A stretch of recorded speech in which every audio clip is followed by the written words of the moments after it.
امکان نمبر 1 کیا ہے؟ ابھی عالم اسلام کا ایک سالڈ بلاک ہے جو یہودی ورلڈ آرڈر کی نگاہوں میں کھٹک رہا ہے.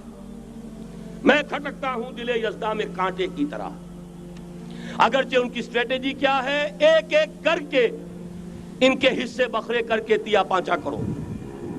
ابھی وہ بلاک کون سا ہے؟ ایران ہے، افغانستان ہے، پاکستان ہے اور روسی ترکستان سے آزاد ہونے والی جو ریاستیں ہیں. یہ ایک سالڈ بلاک. یہ عجمی مسلمان عربی نہیں، عربی گئے، یہ نوٹ کر لیجئے.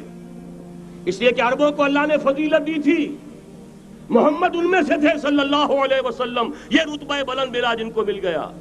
لیکن ساتھ ہی اللہ نے دھمکی بھی دے دی تھی سورہ محمد میں، ان تتولوا یستبدل قوما غیرکم، اگر تم پیٹھ دکھا دو گے اس مشن کو جو ہم نے تمہارے حوالے کیا ہے، تمہیں ہٹائیں گے، کسی اور کو لے آئیں گے. اور یہ بات ہو چکی ہے 13ویں صدی عیسوی میں. 1258 میں جب سقوط بغداد ہوا ہے، عربوں کے ہاتھ سے عالم اسلام کی قیادت چھین لی گئی، معزول کر دیا گیا. اس کے بعد قیادت کن کے ہاتھوں میں آئی؟ ترکوں کے ہاتھ میں. ترکان تیموری ہندوستان میں، ترکان صفوی ایران میں، ترکان سلجوقی مڈل ایسٹ میں، اور ترکان عثمانی کا تو کہنا ہی کیا ہے. وہ ایشیا مائنر سے چل کر آپ کو معلوم ہے کہ مشرقی یورپ کا کتنا بڑا علاقہ، دی گریٹ آٹومان امپائر اس صدی کے آغاز تک قائم تھی. اس صدی میں عجیب عجیب معجزے ہوئے ہیں. گریٹ آٹومان امپائر جو 3 بر اعظموں پر محیط، نام و نشان ختم. The great U S S R, نام و نشان ختم. اب تو روس صاحب ایک ملک کی حیثیت سے رہ گئے. یہ اس صدی میں 2 اور وقت نہیں ہے میں اور آپ کو کیا بتاؤں. اس صدی میں تو بڑے بڑے عجیب عجوبے ہوئے ہیں. بڑی بڑی 2 عظیم جنگیں ہو چکی ہیں، تیسری جو ہے سر پر کھڑی ہے، دور نہیں ہے، جس کو حدیث میں کہا گیا ہے الملحمۃ العظمی، تاریخ انسانی کی عظیم ترین جنگ. اور وہی صلیبی جنگ جس کا آغاز بوسنیا سے ہو چکا ہے. بہرحال اس وقت جو میں کہہ رہا تھا، ورنہ میرے پاس تو یعنی یہ کہ درد دل کہنے کے لیے وقت نہیں ہے، مجھے اپنی بات کو محدود کرنا پڑ رہا ہے. لیکن میں اب آ رہا ہوں اصل موضوع کی طرف کہ ایک امکان تو یہ ہے کہ اس بلاک میں اسلام کا احیاء ہو، اور اس کے لیے کچھ نویدیں بھی موجود ہیں احادیث نبویہ میں. وہ تو آپ نے سنا ہوگا اقبال کا شعر، میرے عرب کو آئی ٹھنڈی ہوا جہاں سے، میرا وطن وہی ہے، میرا وطن وہی ہے. حدیث میں آتا ہے یخرج الناس من المشرق یودعون للمہدی یعنی سلطانہ، مشرق سے فوجیں نکلیں گی کہ جو کہ مہدی کی حکومت قائم کریں گی. یہ مہدی اہل تشیع کے مہدی اور ہیں، ہمارے مہدی اور ہیں. اہل تشیع کے عقیدے کے مطابق ان کے بعد میں امام جو روپوش ہو گئے تھے وہ امام مہدی ہے، وہ ظاہر ہو جائیں گے. ابھی امام غائب ہیں، پھر وہ ظاہر ہو جائیں گے. ہمارے نزدیک یہ مہدی پیدا ہوں گے یا ہو چکے ہوں، اور یہ ہوں گے حضرت فاطمہ کی نسل ہی سے رضی اللہ تعالی عنہا. لیکن عالم عرب کے اندر پھر ایک طاقت بن کر ابھریں گے، باطل کی قوتوں کے خلاف جہاد کریں گے. لیکن ان کو مدد آئے گی 2 طرف سے. ایک زمینی مدد آئے گی مشرق سے، ایک آسمانی مدد آئے گی. عیسیٰ ابن مریم کا نزول، حضرت مسیح علیہ الصلوۃ والسلام جو زندہ آسمان پر اٹھائے گئے تھے نازل ہوں گے. اور در حقیقت ان 2 مددوں کے نتیجے میں پھر یہود کا قلع قمع ہوگا، اور یہی گریٹر اسرائیل ان کا گریٹر گریو یارڈ بن کر رہے گا، عظیم تر قبرستان بن کر رہے گا. اس کی بڑی واضح حدیثیں موجود ہیں، اس کی بڑی تفصیلی خبریں موجود ہیں. یہ احادیث کی کتب کے اندر بدقسمتی سے ہماری اس کی طرف توجہ نہیں. ایک تو یہ ہو سکتا ہے. اسی طریقے سے ایک اور حدیث ہے، یخرج من خراسان رایات سود، اور یہ مسلم شریف کی روایت ہے، نوٹ کیجئے گا، نہیں ترمذی شریف کی روایت ہے. یخرج من خراسان رایات سود لا يردها شيء حتى تنصب بإيلیا. اور خراسان حضور کے زمانے میں آج کے افغانستان کا نام تھا. یہ افغانستان میں جو جہاد ہوا ہے، غلطیاں ہوئی ہیں اور غلطیوں کا خمیازہ بھگت رہے ہیں. یہ تو اللہ تعالیٰ کی سنت ہے جس میں اللہ نے صحابہ کو بھی ایگزمپٹ نہیں کیا، غلطی کی سزا دی ہے. 35 صحابہ کی غلطی غزوہ احد میں ہوئی، جہاں سے حکم تھا کہ مت ہٹنا، 50 میں سے 35 ہٹ گئے. نتیجہ کیا نکلا؟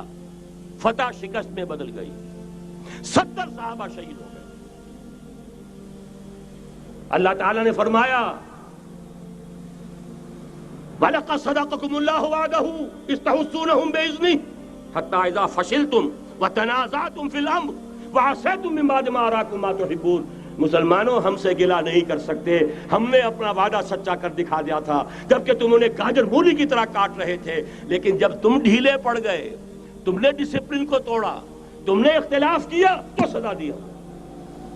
تو اگر صحابہ کرام رضوان اللہ تعالی علیہم اجمعین خیر الناس بعد الانبیاء، پوری نوع انسانی کے اندر انبیاء کے بعد بلند ترین انسان، اگر ان کی بھی غلطی کا خمیازہ جو ہے اللہ نے چکھایا، کیوں چکھایا؟ ضروری تھا، آئندہ کے لیے سبق ہو جائے۔ یہ وَلِيُمَحِّصَ مَا فِي قُلُوبِكُمْ، تاکہ تمہارے دلوں کے اندر اگر کہیں کوئی کھوٹ ہے اور پاک کر دیں ہم۔ اس لیے بہرحال غلطیاں ہوئی ہیں افغانستان میں، ایک امام کے ساتھ بیعت نہیں تھی، بلکہ بدقسمتی اور بڑھ کر یہ ہے بیعت کر کے توڑ دی۔ عبدالرسول سیاف صاحب کے ہاتھ پر ہمارے پاکستان کے 7 گروپ جو تھے، انہوں نے عین حرم میں بیٹھ کر بیعت کی اور پاکستان آ کر بیعت توڑ دی۔ سزا اس کی مل رہی ہے، آپس کی خانہ جنگی یوں ہی نہیں ہو رہی، کوئی سبب ہے، لہذا یہ سزا تو ملے گی، لیکن جتنا خون یہاں پر خلوص کے ساتھ دیا گیا ہے اس کی مقدار بھی کم نہیں ہے، یہاں سے خیر برآمد ہوگا۔ اور دوسری بات اپنے بارے میں نوٹ کر لیجئے، یہ پاکستان، بچا کھچا Pakistan, what remains of Pakistan, یہ اصل میں ہے کیا؟ مولانا بہت خوبصورت انداز میں فرما رہے تھے، یہ 313 نہیں تھے، اسلام تھا۔ اسی طرح نوٹ کیجئے، پاکستان نہیں ہے، 4 صدیوں کی تجدیدی مساعی کا حاصل ہے۔ آپ نے کبھی نوٹ کیا ختم نبوت کے بعد اب سب سے اونچا منصب کس کا ہے؟ مجددین۔ سنن ابی داؤد کی روایت، ان اللہ یبعث فی هذه الامہ علی راس کل 100 عام من یجدد لها دینها۔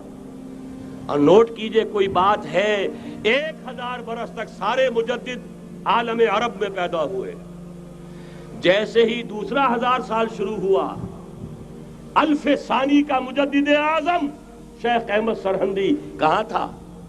صنم خانہ ہند میں حاضر ہوا۔ میں شیخ مجدد کی لحد پر، وہ خاک کے ہے زیر فلک مطلع انوار، گردن نہ جھکی جس کی جہانگیر کے آگے، جس کے نفس گرم سے ہے گرمی آرار۔ وہ پھر 12ویں صدی کا مجدد اعظم امام الہند شاہ ولی اللہ دہلوی، 13ویں صدی کا مجدد اعظم سید احمد بریلوی، اس کے خون کا امین اور اس کے ساتھ کے شہداء کے خون کا امین، ان کے جسموں کا امین آپ کا خطہ ہزارہ، آپ کا خطہ سوات، اس میں ان کی جانیں ہیں جو دی گئی ہیں۔ اور وہ نہایت میں آپ سے عرض کر دوں، دور صحابہ کے بعد اتنا خالص اسلامی جہاد پوری مسلمان تاریخ میں نہیں ملے گا جتنا وہ تحریک شہیدین کا تھا۔ 14ویں صدی ہجری میں شیخ الہند جیسا مجاہد اعظم کہ انگریز نے گرفتار کر کے قید بھی کیا ہے، تو کہاں ہندوستان میں نہیں، کہاں جزیرہ سائرس، کیا نام تھا؟ بالٹا، جزیرہ مالٹا بحر روم میں۔ اقبال کے نفس سے ہے لالے کی آگ تیز، ایسے غزل سرا کو چمن سے نکال دو۔ کہیں ہندوستان کی کسی جیل میں ہوا تو شاید اس کے نفس کی گرمی ہی سے کوئی حرارت پیدا ہو جائے۔ اور اسی صدی میں 14ویں صدی ہجری میں اقبال جیسا مفکر، اسی 14ویں صدی ہجری میں مودودی جیسا مصنف، اسی 14ویں صدی ہجری میں مولانا الیاس جیسا مبلغ رحمہم اللہ، عظیم شخصیتیں آج پورے عالم اسلام میں آپ کو تبلیغی دوست ملیں گے۔ یہ کہاں سے شروع ہوئی تحریک؟ دہلی کی ایک چھوٹی سی مسجد سے، وہ مسجد بنگلے والی اب تو بڑی عالیشان ہو گئی ہے، جب وہاں شروع ہوا تھا کام بڑی چھوٹی سی مسجد۔ یہ سارے کام یہاں کیوں ہوئے؟ پورا عالم اسلام آزاد ہوا، کہیں نعرہ اسلام کا نہیں لگا، کہیں عرب قومیت پر، کہیں کسی اور عصبیت پر تحریکیں چلی ہیں، صرف تحریک پاکستان تھی کہ پاکستان کا مطلب کیا؟ لا الہ الا اللہ۔ کوئی سبب ہے کہ یہاں قرارداد مقاصد پاس ہوئی، حاکمیت اللہ کی ہے، کہ اکبر نام لیتا ہے خدا کا اس زمانے میں۔ یہ سارا ماضی سامنے رکھیے اور حضور کی دی ہوئی پیشن گوئیوں کا مستقبل سامنے رکھیے، ان دونوں سے ثابت ہوتا ہے اس خطۂ ارضی سے کچھ ہونا ہے۔